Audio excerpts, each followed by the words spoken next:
Hello guys, welcome to the new blog. Guys আমরা load করতে আসছিলাম আর জল শুরু হয়ে গেছে। লোডটা এখন কমপ্লিট করে দিয়েছি। 200 প্যাকেট মাল ছিল। এবারে গাইস ঘর কি করে যাবো খুঁজে পাইনি। জলটা এবারে আসছে মনে হচ্ছে, চারদিকে জল দাঁড়িয়ে গেছে অবশ্যই। এখানে আর কিছু কিছু লোক ঘর চলে যাচ্ছে। এবারে গাইস আমরা হাত পা ধুবো, আমাদের লাস্টে লোড হয়েছে, জল পড়েছে এখান থেকে। এখানে হাত পা ধুয়ে নেবো আমরা। এখানে আমাদের টিম মেম্বার গাইস হাত পা ধুচ্ছে। আমরা একটু পরে গাইস ঘর যাবো।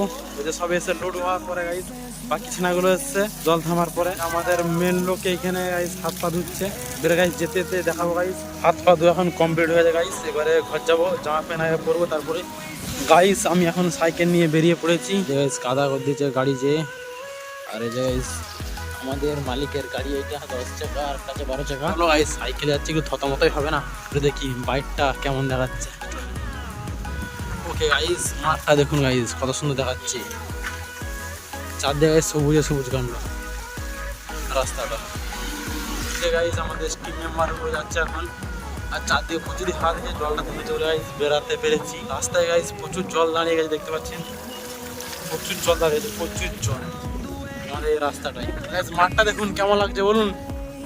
চারদিকে গাইস পুরো যেদিকে দেখাবে সেদিকে মাঠ। আর এই যে আমাদের জগৎ জননী স্টোর গাইস, প্রচন্ড গাইস হাওয়া দিচ্ছে, যাওয়া যাচ্ছে না সাইকেল চালিয়ে। এই যে সাইকেল অবস্থা গাইস। এই যে গাইস আমাদের নতুন পুল এইটা। চলো গাইস আমরা এখন আমাদের এরিয়াতে ঢুকেছি গাইস। দেখছেন এই ছাঁচনি গাছটা কত বড় লাগছে।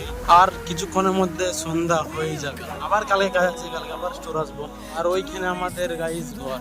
চলো আজকের মতন এখানেই শেষ।